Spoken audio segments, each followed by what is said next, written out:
you have to make sure that you understand what it is you're doing. What problem are you actually trying to solve? Because I used to teach this to my cadets all the time. So I was an ROTC instructor for a while, and I used to teach them about ambushes, right? How to set up an ambush on an enemy. And I would say, the saying is you have to pick up the red pin before you pick up the blue pin, and that means you have to understand what the enemy is going to do before you can make your own plan, your friendly plan. So I'd tell the cadets, listen, you can make the best ambush in the world, the most textbook, perfectly set up ambush in the world. But if it's on the wrong road, it doesn't matter. Yeah. So you have to understand which road they're coming on, right? Yeah. So you have to understand what problem are you actually trying to solve, Mhm. right? You really have to kind of get in there to understand it.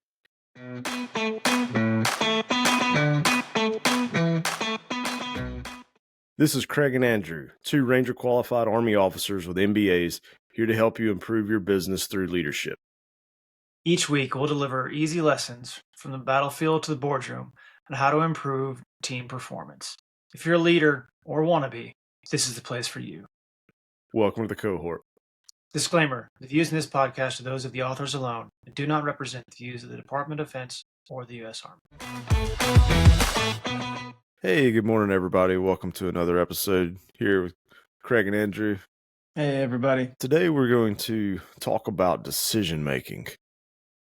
Decision making is something that I think leaders, especially when you're new to a role, have questions about and challenges and want to make sure they do the right thing. Yeah. And so today we're going to go through a framework, 6 steps of what you can do as a leader to try to make sure you're thinking of everything and you're not walking into a situation unprepared, and that you're making solid decisions as a new or even experienced leader. Yeah, I think that's a key part of it, Craig, is that even experienced leaders sometimes have problems making decisions. And this will give you the framework, right? A little template to kind of run through to help make decisions, right? Because if you don't have something like this, right, then you're just kind of making decisions in a way that may feel good at the time or will change every time, that may miss some important parts that would impact the decision that you make. So using something like this to walk through mentally, a mental model, really, if you want to call it that, to help you make a decision, uh, I think it's gonna carry you a lot further. And you can of course tailor this however you see fit, for your particular business model, but it'll help.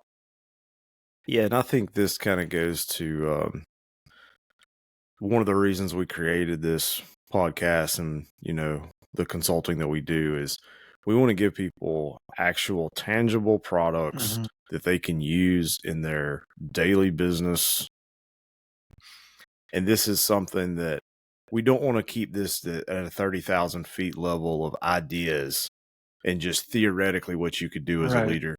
I think this framework, and me personally, I'm a big fan of frameworks. If I've got a big decision, a big project coming up, I will, literally pull out a piece of paper and kind of go through these steps and make notes. Now, is that necessary for every decision? No. But I think that it is a good tool to have available for you.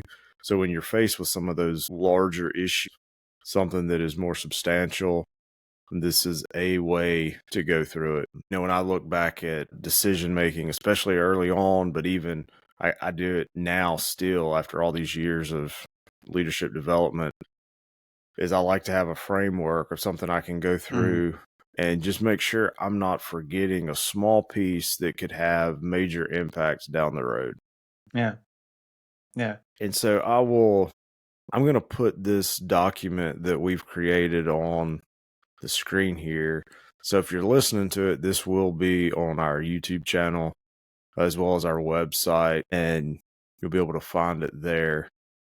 But I am going to put it up for those that are listening to this currently on one of those platforms. You can see this. Yeah, so there it is. You see that there's really only 6 steps, right?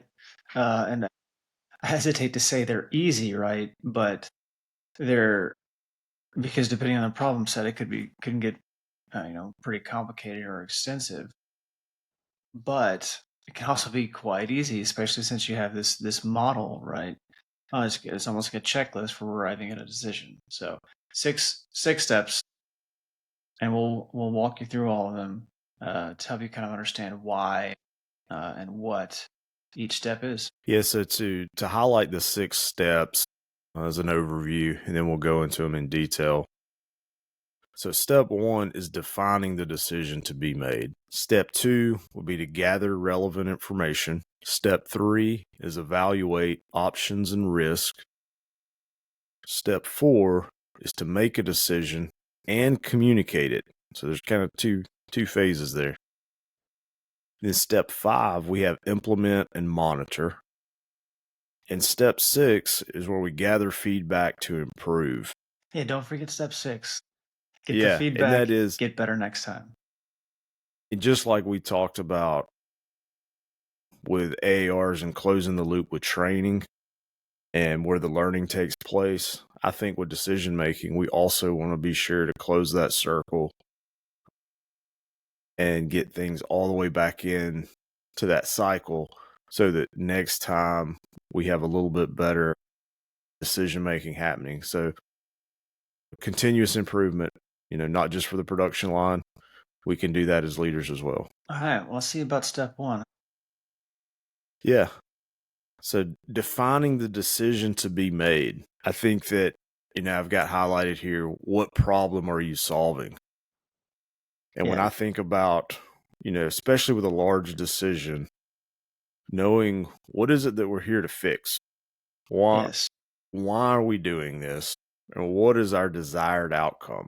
Yeah, Craig, exactly. So, like, you have to make sure that you understand what it is you're doing. Yeah. What problem are you actually trying to solve? Because I used to teach this to my cadets all the time. Like, so I was an ROTC instructor for a while. And I used to teach them about ambushes, right? How to set up an ambush on an enemy. And I would say, the saying is you have to pick up the red pin before you pick up the blue pin. And that means you have to understand what the enemy is going to do before you can make your own plan, your friendly plan. Exactly. So I'd tell the cadets, listen, you can make the best ambush in the world, the most textbook, perfectly set up ambush in the world. But if it's on the wrong road, it doesn't matter. Yeah. So you have to understand which road they're coming on, right? Yeah. So you have to understand what problem are you actually trying to solve, Mhm. right? You really have to kind of get in there to understand it. Yeah. And I think that, when I think about the desired outcome or the problem we're solving, is at this point, I want to make sure before we even get started and head down this road, is I want to make sure that it's actually the root cause and I'm not just looking at symptoms. Mm. And you may not know it this early on in the framework, but when I take that initial look at the problem set I'm given and this decision to be made, I want to know where I'm trying to go. There's a little saying about if you don't know where you're going, any road will get you there. And I think that it's important that we have to focus on what is that end state. I've mentioned in the past backwards planning. Well, you can't backwards plan from if you don't know where that last point is. So you have to start with that in mind before we go any further in this process. Yeah. And that's why, so the second bullet there, what is the desired outcome? Why? Not only, okay, this might be a problem, but what are you trying to get out of solving this problem? Right. Yeah, because I think that we can solve problems and then still not have the desired outcome. Mm-hmm. And we have to make sure that, that's nested in there. If the problem is we have a machine that is putting out inferior products on our line, it's not meeting quality control. That's the problem we're solving, a machine that's not up to standard. Right. But what is the desired outcome? The desired outcome is I'm assuming here in this scenario, most businesses are going to want to maintain their production capacity and their output. Yeah. but they want it to be within specs. So if we don't consider that, we could make a rash decision of, we'll shut that machine down. Well, does that solve the problem? Potentially. Yeah. But does it meet the desired outcome? Because now we don't have inferior products, but we also probably don't have enough products. So we may have to, in that scenario, come up with a plan for rework, or maybe, it's a temporary fix, or changing out the tooling on that machine.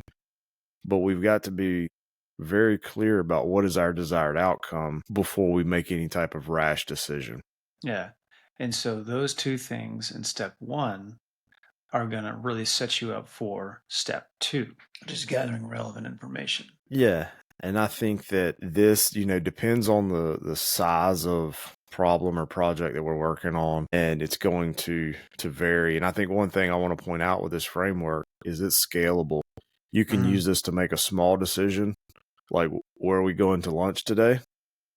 Or we could use it for a large decision, something that affects your business model even, or your production capacity. Yeah. We can use these principles in this framework, and we can use them on a regular basis for no matter the problem we're attacking. Yeah, decisions don't have to be about major things. They can be about small things too. Yeah. So step two, gathering the relevant information. This is really where the analysis begins, right? So bring in everybody that might have a piece of this, right, to get their subject matter expertise in it if they have it, or even the people that are working the machine in Craig's example, right? And get their input, because you want to know what is exactly the problem. We know that in step one, the problem we're trying to solve, but like with the machine, is it that it's the tooling is off, like Craig said, or is it not getting, is the power shorting out or something? Then we can take a look at perhaps other machines that are on the line of the same flavor, right? If we have 4 of those machines, what are the others doing? Are they pulling the same power? Are the bits still sharp? Then consider constraints, right? In regards to really specifically budget and time available, right?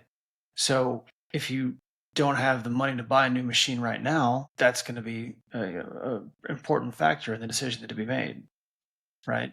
If you don't have, how long is it going to take to buy a new machine, or how much longer are the bits going to last before you have to replace them? And then finally, a really specific analysis of the timeline that you have available, right? How long do you have to solve this problem? And how long do you need? Those are 2 different things, and they're both going to impact the decision.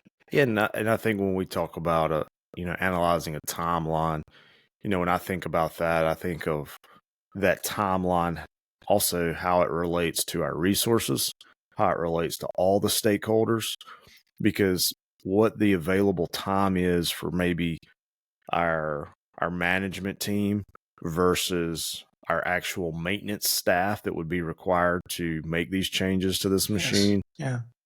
Yeah. Some of the constraints is what other emergencies are currently happening. And I always feel like when there's some type of business emergency, there's usually 2 or 3 of them going on simultaneous. And that strains resources. And that's usually where you get your interdepartmental conflict, is everybody wants the same resource. If I've got 3 production lines, I bet everybody wants the maintenance team worried about their problem, not the other 2 lines. All right. But I think that it's important to seek that input as we're gathering this information. And you mentioned bringing in maybe like a subject matter expert. Like, I don't want to just theorize what's going on with that machine. Why don't I walk down there and talk to the guy that operates it every day? Yeah, the guy that's been operating that machine for 30 years, that knows it really, really well. Yeah, I mean, he's going to give me, I feel like, at least a different perspective than my own. And maybe I confirm what I already thought, or maybe I find some totally new information that I was unaware of that I otherwise would have missed as a leader. So a 2-star general I used to be the executive officer for, he always used to say, if it didn't cost anything and it was the right thing to do, we'd already be doing it. Yeah. Like, the decision to be made that cost There's a reason why that machine, that problem has to be Yeah. fixed, right? And it's going to, you're going to have to make some kind of trade-off, some kind of mitigation within constraints of budget and time. And I think one of the other points or bullets we've got on here is analyzing data and trends. Mm-hmm. And I think that's, when I think to maybe more of a business pivot, or you're considering launching a new product, looking at the market overall and to not get too, you don't want to put your blinders on when you're making these big decisions. You want to keep this open mindset of what else is going on out there. Yeah. And even though I may have one piece of information that supports, or conflicts, I want to make sure that I'm not overlooking what else is going on out there. Because like you said, you probably are already doing a lot of what is available, and there's some type of constraint that's preventing this. And maybe that's an internal resource, or it may be a greater market constraint. Mm-hmm. And you don't want to waste your internal resources to just find out that the market doesn't want that product. Right. Yeah. Yeah. When you say data and trends, I think like you want to be the first to market on a product. Yeah.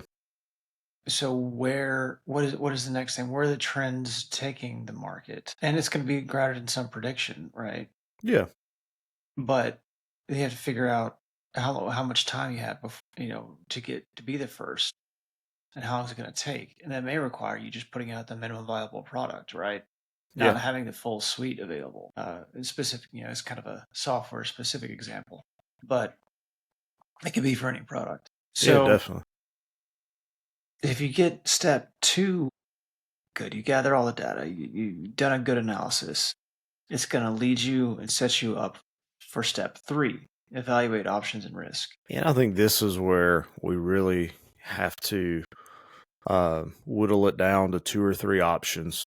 In the Army, this is where we would probably consider this a course of action, and you would have 2 or 3 COAs, as we like to refer to them as, because we like to create acronyms Love and then create a acronyms. word based off the acronym. Yep. So you get your 2 or 3 COAs, and that's really listing possible solutions. Right. That's really what it is. And you get your possible solutions. These are things that you're considering. Now you assess your pros and cons of each. If we're talking about lunch, pros and cons can be as simple as one is in the building next door and the other restaurant's 15 minutes from here. Mm-hmm. If we're talking about a major business move, the pros and cons of when to launch this product could be focused on customer habits. Do we want to get this out before Christmas? Or if we're a seasonal, do we want to put this in spring so it's ready to go for the summer? What are the pros and cons of each? And then what is the consequences of each? But I think that we have to, as leaders, look short and long term. Yeah. Yeah. Because, I want to bring up timeline again. We have to realize that the timeline is something that we should constantly be considering, in my opinion, that everyone, not just us and our business and our team, are operating on that timeline. We also have to realize that there are competitors in the marketplace. There are even things as simple as, what does the school calendar look like? If our product affects, we'll say, college students, what does their timeline look like versus when we're doing this product launch? Are they going to be on spring break and we're trying to sell them study materials? Probably not going to get a lot of study materials sold on spring break. So it can be timelines of things outside of just, what does my team schedule look like this month? And so I think that as we evaluate this, then, the risk, what are the risks of all these actions? Every action has risk.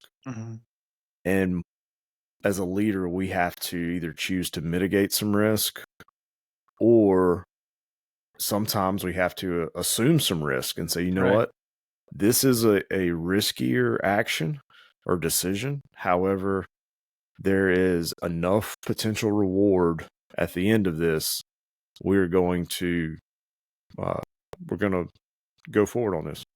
Right. And so that's, I think, where the war games or a pre-mortem will come in handy, right? That'll help you identify risks. So a pre-mortem, you pretend that you've already launched the product or you've solved the problem, right? And you try to think about what went wrong. So you have to pretend that it's already done. That will lead you to saying, oh, well, it went off the rails because of this. Then you can solve that problem ahead of time or include that as a risk, as a known risk, and mitigate it in some way, either build a hedge against it or assume it. And a war game is very similar kind of way, except it's kind of more walking from now forward. So if we're going to launch this new product, we're going to use the night shift for the first 2 months, and then we'll shift the day shift because the next product the product we're working on now will go out first, and we'll move that to the primary. So as you walk through the steps of the sequence of releasing the product, building the product, think about actually how it's going to work out as it's being conducted.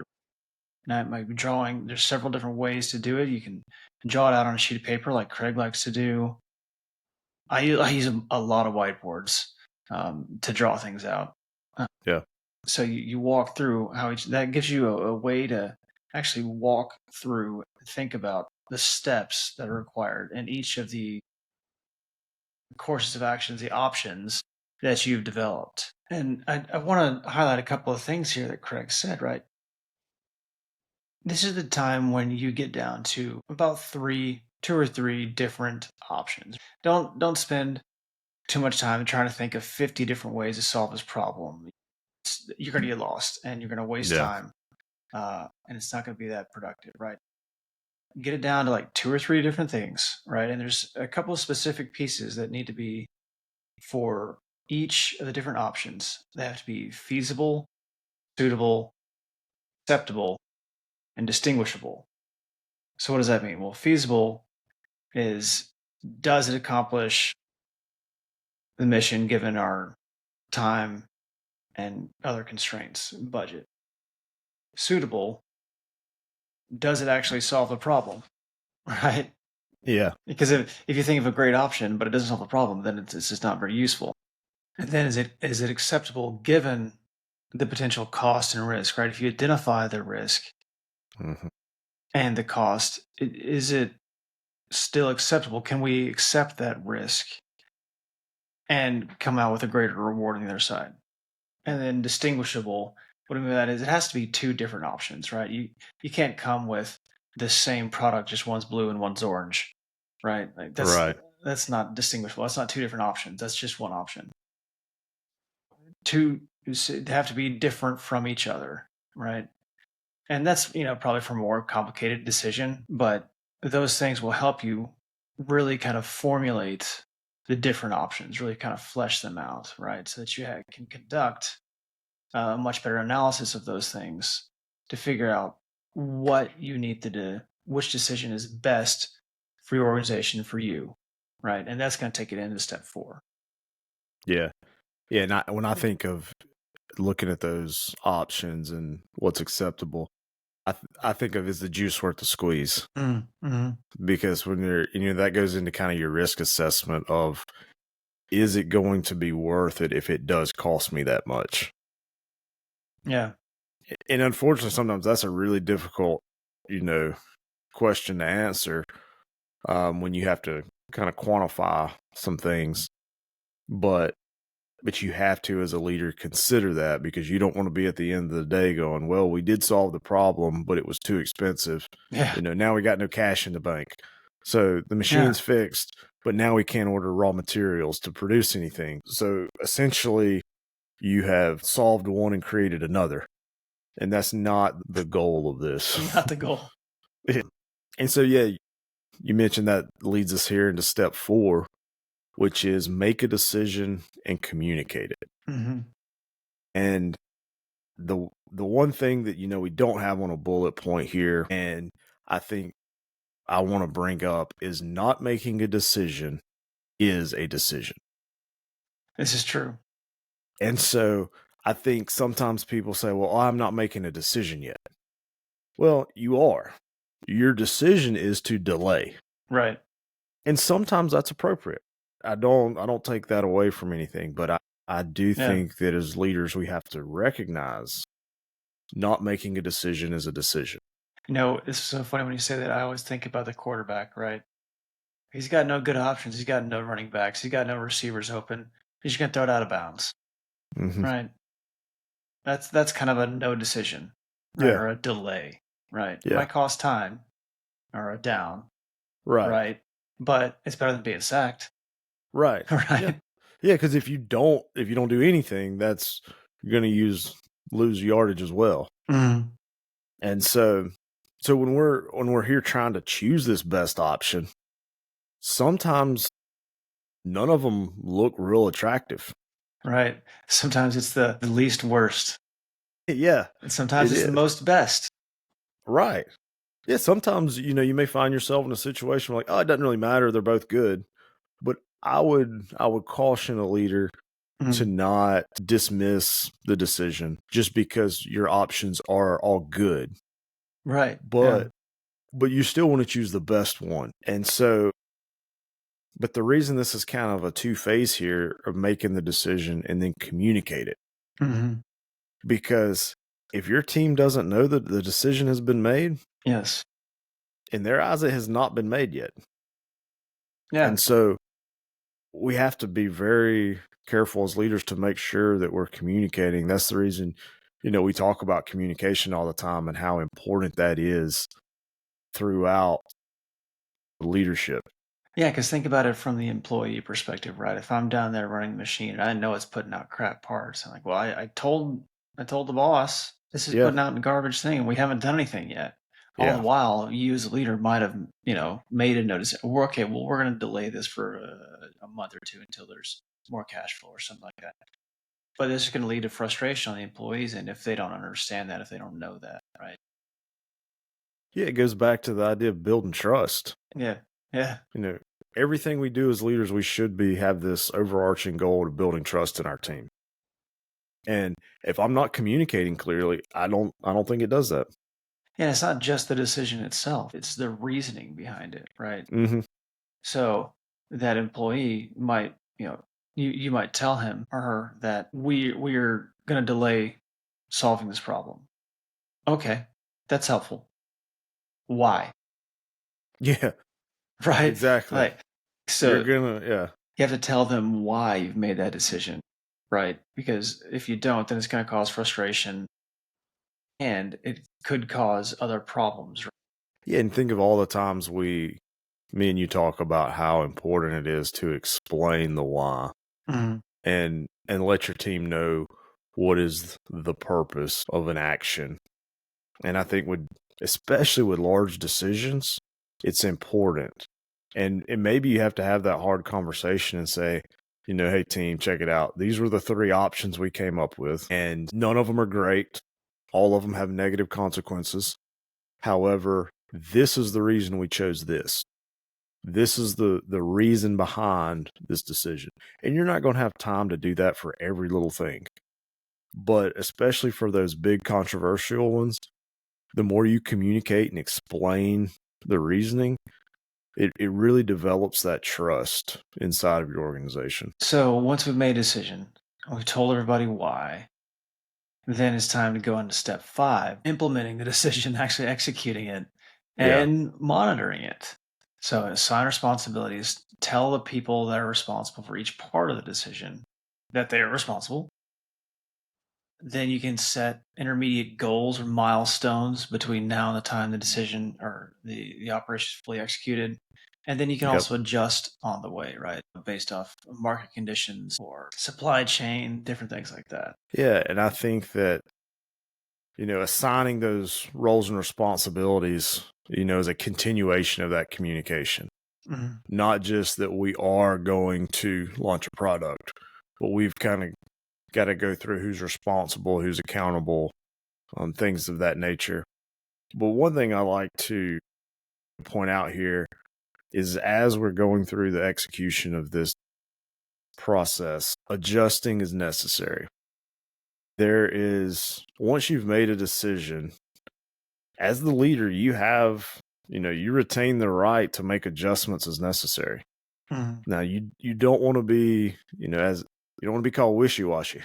You don't want to be back and forth on something. Yeah. When you make the decision, you got to see it through. But there will be times where you may get a third of the way in and go, whoa, either we found new information, the market conditions shifted, as you mentioned, we may be a third of the way in, and then our competitor launches a product and we go, oh, we can't compete with that. Now what do we do? And maybe we just kind of go back to the analysis and then pivot from there. But I think it's important that when we were in that analysis of gathering stakeholders and what are our options here, you want to kind of keep that in the back of your mind when we're down here implementing it. There may have been something that was said, a month ago that was dismissed, or you found an alternate to it, but now it comes up and maybe you didn't meet your milestone and the market has shifted. Sometimes you got to be the one to step up and go tell the boss, hey, I think we're going to have to change the plan. I think we're going to have to adjust. And that's not always a comfortable conversation, Right. because, you don't want to look like you didn't do your due diligence ahead of time and you didn't make this decision well thought out. But what's worse? Right. Yeah. Like you don't want this to be if we just ride this pony till it falls over and now the company's bankrupt and out of business.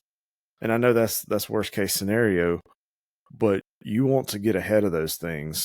And it's tough sometimes when you've got a lot of sunk cost and you've got a lot of energy already expended. All right. Let's talk about step 6. Gather feedback to improve. Right. Craig and I have talked about this on the pod before. After action reviews, and then using what happened to help improve ourselves for future decisions. Yeah, and I think that, those after action reviews are so important because, you get all those same stakeholders a lot of the times right back in the room together and say, okay, what were we trying to do here? What was supposed to happen? What was our objective? What was supposed to happen? And then we talk through what actually happened. Right. And that's where, the what was supposed to happen is usually pretty straightforward and simple. Yeah, we had a And plan. then This was our plan. Yeah. And then we talked about what actually happened. Yeah. And then it gets a little messy. There's a lot of, Craig was supposed to do this. You got to be careful when you're facilitating these to not let it get into a blame game. You want it to be productive learning experience. Mm-hmm. And so like using the example of the machine, where the 1 of 4 machine that's going down.